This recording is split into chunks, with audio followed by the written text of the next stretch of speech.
Good morning student. आज आपण बघणार एक्सरसाइज 7.1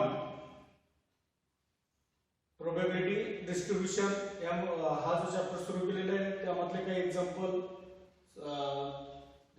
म्हणजे ग्रुपवर टाकलेल्या व्हिडिओमध्ये तुम्ही बघितलेले. आता आपण बघणार क्वेश्चन नंबर 8 7.1 मधला इम्पॉर्टंट क्वेश्चन आहे आणि त्यामध्ये तो क्वेश्चन नंबर 8 काय दिलेला आहे ते बघून घ्या. Random variable x has the following probability distribution. म्हणजे हा प्रोबॅबिलिटी डिस्ट्रीब्यूशन दिलेला आहे आणि त्याच्यावरून आपल्याला डिटरमाइन करायचं आहे. Determine number 1 k, number 2 p of x is less than 3 means probability of x is less than 3 याची व्हॅल्यू काढायची आपल्याला.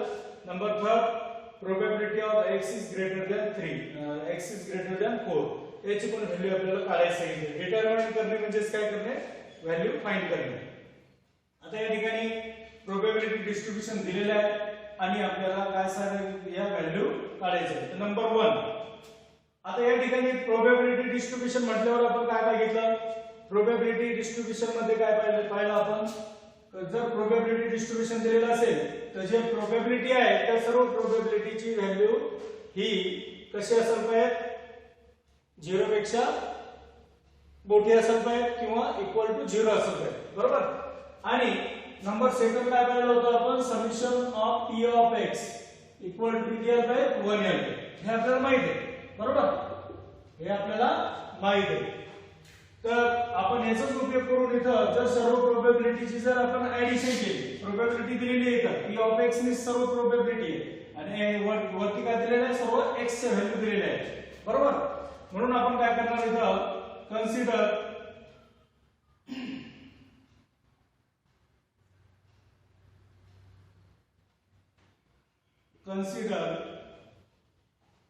x is random variable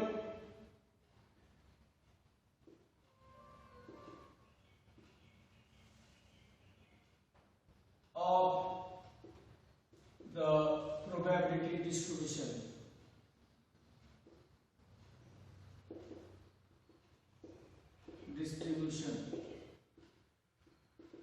Therefore, summation of p of x equal to काय असतं, 1 असतं. हे आपल्याला माहिती आहे. Summation of p of x equal to 1. मग summation of p of x, p of x means सर्व p ऑफ x चे व्हॅल्यू, समेशन मीन्स एडिशन. परंतु पुढे स्टार्ट करून x ची व्हॅल्यू 0 पासून म्हणजे x इक्वल टू 0 आणि एंड कुठे आहे 7 वर x ची व्हॅल्यू, म्हणून इथे येणार 7. Summation of p of x दिलं तरी चालेल. Summation of p of x means प्रोबॅबिलिटीची सर्वांची एडिशन, आणि किती असते, 1 असते. हे आपण या अगोदर पाहिलेलं आहे. मग आता summation of p of x म्हणजे सर्व प्रोबॅबिलिटीची एडिशन करा. एडिशन म्हणजे इथं p of 0 plus p of 1 plus p of 2 plus p of 3 plus p of 4 direct पण आपण हे सर्वांची एडिशन घेऊ शकतो. Summation of p of x means सर्वांची एडिशन म्हणजे काय, प्रोबॅबिलिटीची एडिशन म्हणजे प्रोबॅबिलिटी कोणते, 0 p ऑफ 0 ची व्हॅल्यू 1, p ऑफ 1 ची व्हॅल्यू 4 k म्हणजे सर्वांची एडिशन म्हणजे काय ना, 0 plus k plus 2k plus 2k plus 3k plus k square plus 2k square plus 7k square plus k म्हणजे सर्व हे दोन्ही प्लस मध्ये म्हणून आपण प्लस मध्येच लिहून टाकलं तर समजा. आता अनइक्वल टू किती आहे, सर्व प्रोबॅबिलिटीची समेशन किती आहे, 1 आहे, इक्वल टू 1. कारण k ची व्हॅल्यू काढण्यासाठी आपल्याला इक्वेशनच्या स्वरूपात ते पाहिजे होतं, म्हणून आपण त्या गुणधर्माचा, त्या प्रॉपर्टीचा उपयोग इथं आपण केलं, या प्रॉपर्टीचा. आता करा एडिशन. आता k सेम टर्म्स जे लाईक टर्म्स त्यांची एडिशन करून घ्यायचे. k चे टर्म्स आहेत 1k plus 2k 3k 3k plus 2k 5k 5k plus 3k 8k, बरोबर. k plus 2k 3k plus 2 means 1 plus 2 3 3 plus 2 5 5k and 5k plus 3 8k. पुन्हा k चा terms आहे 8k plus 1k 9k आणि plus 0 म्हणजे 0 घ्यायची गरज नाही, तर 9k प्लस आता पुन्हा k स्क्वेअर चे टर्म्स आहे 1k square plus 2k square 3k square and plus 7k square म्हणजे 10k स्क्वेअर म्हणजे 1 + 2 3 3 + 7 10 10k स्क्वेअर आणि इक्वल टू 1 बरोबर. आता आपण काय करणार इथं k स्क्वेअरचा टर्म्स आहे म्हणून त्याला अगोदर घेऊ म्हणजे इथे ना 10k स्क्वेअर प्लस 9k आणि हा +1 इकडे घेऊन टाका म्हणजे -1 आणि इक्वल टू काय राहणार इकडे 0. आता हे कशाच्या स्वरूपात मिळालं आपल्याला क्वाड्रॅटिक इक्वेशन कारण इक्वल टू 0 आहे क्वाड्रॅटिक इक्वेशनच्या स्वरूपात आहे म्हणून आता याचे काय करणार आपण फॅक्टर पाडणार. आता 10 * 1 मीन्स 10 म्हणजे या दोन्हीचं मल्टिप्लाय. आता याला कोएफिशिएंट असल्यामुळे आपल्याला 10 * 1 करावं लागणार तेव्हा आणि त्याच्यावरून आपल्याला मधल्या पदाची फोड करावं लागणार म्हणजे याचे फॅक्टर घ्यावं लागणार. आता मल्टिप्लाय आला पाहिजे 10 किती आला पाहिजे मल्टिप्लाय 10 आला पाहिजे परंतु -10 10 * -1 म्हणजे -10 मल्टिप्लाय. आता -10 मल्टिप्लाय येतं याचा अर्थ काय एक पॉझिटिव्ह एक निगेटिव्ह असे दोन फॅक्टर मिळणार आपल्याला कारण मल्टिप्लाय मायनस यासाठी एक पॉझिटिव्ह एक निगेटिव्ह आहे. आता एक पॉझिटिव्ह एक निगेटिव्ह असेल तर मधलं पद कसं मिळणार सबट्रॅक्शन करू. मग आता 10 चे फॅक्टर म्हणजे मधलं पद काय 9 आहे म्हणजे मल्टिप्लाय -10 यायला पाहिजे असे दोन फॅक्टर काढा आणि त्याची सबट्रॅक्शन केली तर 9 यायला. मग आता 5 * 2 किती होतात 10 होतात परंतु 5 - 2 केलं तर 3 होतं म्हणजे सबट्रॅक्शन 3 यायला पाहिजे का नाही 9 यायला पाहिजे. म्हणजे दुसरा फॅक्टर कोणता घेऊ शकतो आपण 10 * 1 म्हणजे ग्रेटर नंबरचं सिम्बॉल इथं पॉझिटिव्ह आहे म्हणजे याचा अर्थ 10 पॉझिटिव्ह आणि 1 निगेटिव्ह. 10 * -1 -10 आणि 10 - 1 9 पॉझिटिव्ह 9 कारण ग्रेटर नंबर इथं काय घेतलं आपण पॉझिटिव्ह 10 घेतलं. फॅक्टर घ्यायचं इथं असं लिहिलं तरी चालतं तुम्ही -10 म्हणजे फॅक्टर घेण्यासाठी आपण इथं +10 * -1 अशा प्रकारे फॅक्टर घेतलेलं काय ना 10k स्क्वेअर प्लस मग हे फॅक्टर घ्यायचं 10k -1k -1 इक्वल टू 0. आता किती टर्म्स झाले 4 टर्म्स 1 2 3 4 म्हणजे पहिल्या दोन टर्म्स मधून कॉमन काढा नंतरच्या दोन टर्म्स मधून कॉमन काढा म्हणजे काय ना इथं 10 आणि इथं k पण आहे आणि इथं k स्क्वेअर म्हणजे 10k कॉमन काय ना ब्रॅकेट मध्ये 10 10 गेट कॅन्सल आणि k स्क्वेअर मधून k कॅन्सल झालं म्हणजे इथं राहणार k plus 10 get cancel k get cancel म्हणजे 10k कॉमन काढलं म्हणजे इथं राहिला 1. आता दुसरा ब्रॅकेट पण k + 1च मिळालं पाहिजे. आता दोन्ही ठिकाणी मायनस आहे प्लस येण्यासाठी काय करावं लागेल मायनस कॉमन काढावं लागेल आणि इथं k इथं 1 आहे इथं k इथं 1 म्हणजे आपण काय करू शकतो 1 कॉमन काढू शकतो -1 म्हणजे इथे येणार मायनस गेट कॅन्सल म्हणजे इथे येणार k आणि मायनस काय होणार प्लस आणि इथे राहणार 1 आणि इक्वल टू 0. आता या ठिकाणी पहा पुन्हा या दोन टर्म्स मधून कॉमन निघतं k + 1 म्हणजे k + 1 कॉमन ब्रॅकेट मध्ये काय येणार मग 10k आणि इथं -1 आणि इक्वल टू 0. आता दोन्ही ब्रॅकेट बरोबर 0 दोन्ही ब्रॅकेट मल्टिप्लाय मध्ये फर्स्ट ब्रॅकेट इक्वल टू पण 0 घेऊ शकतो आपण सेकंड ब्रॅकेट इक्वल टू पण 0 घेऊ शकतो. इकडे घेऊन टाकू आपण काय ना k + 1 इक्वल टू 0 और 10k - 1 इक्वल टू 0 म्हणजे दोन्ही ब्रॅकेट बरोबर आपण 0 दाखवलं.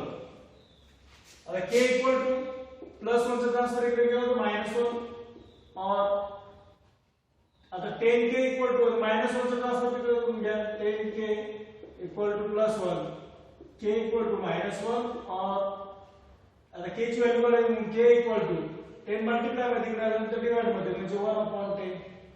अच्छा k ची आपल्याला व्हॅल्यू मिळाली म्हणजे पहिला क्वेश्चन आपण सॉल्व्ह केला. आता दुसरा क्वेश्चन त्यामध्ये सेकंड नंबरचा क्वेश्चन काय दिलेला आहे p of x is less than 3 म्हणजे x ची व्हॅल्यू किती म्हणजे p ऑफ काढायचं प्रोबॅबिलिटी काढायची परंतु कशाची काढायची 3 पेक्षा लहान इक्वल टू 3 नाही म्हणजे 3 पेक्षा लहान जे x ची व्हॅल्यू आहे x इज लेस दॅन 3 याचा अर्थ 3 पेक्षा लहान जी संख्या आहे x ची व्हॅल्यू आहे याची प्रोबॅबिलिटी काढायची. 3 पेक्षा लहान कोणते म्हणजे x ची व्हॅल्यू 3 पेक्षा लहान मग 3 पेक्षा लहान कोणते 2 आहे 1 आहे आणि 0 आहे म्हणजे या सर्वांची काय होणार इथं ऍडिशन होणार म्हणजेच आपण प्रोबॅबिलिटी मास फंक्शन मध्ये आपण पाहिलेलं आहे, कम्युनिटी डिस्ट्रीब्यूशन फंक्शन मध्ये पण पाहिलेलं आहे. काय पाहिलेलं आहे? तर p of x is less than or equal to समजा इथं आपण 3 घेतलं, तर इथं आपण काय करत होतो, त्याची व्हॅल्यू काढायची तर कशी काढत होतो, किंवा इथं x is less than or equal to x, capital X is less than or equal to small x असं घेत होतो आपण. हे गुणधर्म आहे. म्हणजे x ची व्हॅल्यू याच्यापेक्षा लहान, म्हणजे x ची व्हॅल्यू समोरच्या व्हॅल्यू पेक्षा लहान. समजा इथं 3 घेतला आपण 4 घेतलं, तर 4 पेक्षा लहान म्हणजे आणि इक्वल टू 4 पण इक्वल टू होतं तिथं, परंतु इथे इक्वल टू नाही. मग याचं काय व्हॅल्यू कशी काढतो आपण, p ऑफ म्हणजे 4 पेक्षा लहान म्हणजे p of 0 plus p of 1 plus p of 2 plus p of 3 plus p of आणि इक्वल टू पण 4 आहे, पण p ऑफ 4 पण याच्यामध्ये येणार. मग p ऑफ 0 ची व्हॅल्यू इथे ठेवायची, प्लस p ऑफ 1 ची व्हॅल्यू ठेवायची, p ऑफ 2 ची व्हॅल्यू ठेवायची, p ऑफ 3 ची व्हॅल्यू ठेवायची आणि p ऑफ 4 ची व्हॅल्यू ठेवायची. अशा प्रकारे आपण ते करू शकतो. म्हणजे या गुणधर्माचा उपयोग आपल्याला करायचा आहे. आता x इज लेस दॅन 3 पेक्षा लहानची प्रोबॅबिलिटी आहे. 3 पेक्षा लहान प्रोबॅबिलिटी कोणकोणते आहे? 0 1 आहे आणि 2 आहे. 3 इक्वल टू नाही तिथं, मग ते येणार का 3 येणार का त्याच्यात नाही येणार. देअरफॉर काय येणार, p of x is less than 3 equal to, याची व्हॅल्यू काय येणार, p of 0 plus p of 1 plus p of 2, म्हणजे p ऑफ 3 त्याच्यामध्ये येणार नाही. मग p ऑफ 0 ची व्हॅल्यू किती आहे, p ऑफ 0 ची व्हॅल्यू 0 प्लस p ऑफ 1 ची value k plus p of 2 ची value 2k equal to 0 plus k plus 2k, म्हणजे 0 प्लस k k आणि k प्लस 2k 3k. आता k ची व्हॅल्यू आपण काढलेली आहे -1 आणि दुसरी व्हॅल्यू काय 1/10, बरोबर. मग या ठिकाणी आपण काय करणार, -1 ठेवा किंवा 1/10 ठेवा, दोन्हीतून कोणती व्हॅल्यू ठेवली तरी त्याची व्हॅल्यू मिळू शकते. म्हणजे इथं काय येणार मग 3 इंटू, परंतु काय सांगितलेलं आहे, p of x is less than greater than 0 और इक्वल टू 0, म्हणजे त्याची व्हॅल्यू 0 असू शकते किंवा 0 पेक्षा मोठी असू शकते. आता जर इथं मायनस घेतला आपण तर व्हॅल्यू चेंज म्हणजे 0 पेक्षा लहान होणार, मायनस ही व्हॅल्यू 0 पेक्षा लहान असते, बरोबर. आणि परंतु p ऑफ x इज आपण गुणधर्म पाहिलेला आहे, p of x is greater than or equal to 0 हा गुणधर्म आहे. आणि summation of p of x equal to किती असते, 1 असते. हे दोन्ही गुणधर्म आपण पाहिलेले आहे. त्यानुसार इथं आपण काय करणार, मग व्हॅल्यू कोणती घेणार, 1/10, म्हणजेच इथं 3 इंटू 1/10 k ची व्हॅल्यू घेतली. इथं सीरीज मध्ये लिहिलं चालतं k इक्वल टू 1/10 आपण वर काढलेलं आहे. इक्वल टू काय येणार, 3 इंटू 1 इज 3 आणि अपॉन 10. तर p of x is less than 3 ची व्हॅल्यू आपल्याला मिळाली. आता नंबर 3 काय, p of x is capital X is greater than 4. आता p of x is greater than 4 म्हणजे 4 पेक्षा x ची व्हॅल्यू काय 4 पेक्षा मोठी आहे, सर्व त्याच्यामध्ये येणार, बरोबर. मग p of 4 पेक्षा मोठे कोणते आहे, मग x ची व्हॅल्यू 4 पेक्षा मोठी म्हणजे 5 येणार, 6 येणार, 7 येणार. या सर्वांची ऍडिशन करून घ्या. therefore p of x is greater than 4 म्हणजे 4 पेक्षा मोठ्या, मग 4 पेक्षा मोठ्या इक्वल टू 4 नाही, 5 6 7 म्हणजे p of 5 plus p of 6 आणि plus p of 7 equal to p of 5 म्हणजे p ऑफ 5 ची value k square plus p of 6 ची व्हॅल्यू 2k स्क्वेअर आणि प्लस p ऑफ 7 ची value 7k square plus k 7k square plus k. ठेवा value आणि support पहिले आपण addition करून घेऊ. 1k square plus 2k square 3k square 3k square plus 7k square 10 square 10k square आणि plus k, बरोबर. आता k ची व्हॅल्यू ठेवून द्या. इथं k ची व्हॅल्यू 1/10 म्हणजे इथं ना 10 इंटू आता इथं k स्क्वेअर आहे म्हणजे 10 into 1/10 whole square plus 1/10 k ची व्हॅल्यू जे इथं येणार इक्वल टू आता 10 इंटू याचं स्क्वेअर करून घ्या, 1 चा स्क्वेअर 1 आणि 10 चा स्क्वेअर 100 आणि प्लस 1/10. आता या ठिकाणी 10 1 जा 10, 10 ना 100 ला डिवाइड होतो, 10 10 जा 100. म्हणजे इथं काय राहिलं 1/, इथं राहिलं 1/10 आणि इथं राहिलं प्लस 1/10. आता दोन्ही 1/10 प्लस 1/10 दोन्हीचं डिनॉमिनेटर सेम, म्हणजे इथं येणार, इथं घेतो इक्वल टू, याच्या खालचं तुम्ही इकडे लिहून घ्यायचं. काय येणार डिनॉमिनेटर सेम 10 शी 10 आणि न्यूमरेटर मध्ये 1 प्लस 1 2. आता 2 ने 10 ला डिवाइड होतो, 2 1 जा 2, 2 5 जा 10, म्हणजे इक्वल टू किती आला 1/5, वरती 1 खाली 5. अशा प्रकारे आपण क्वेश्चन नंबर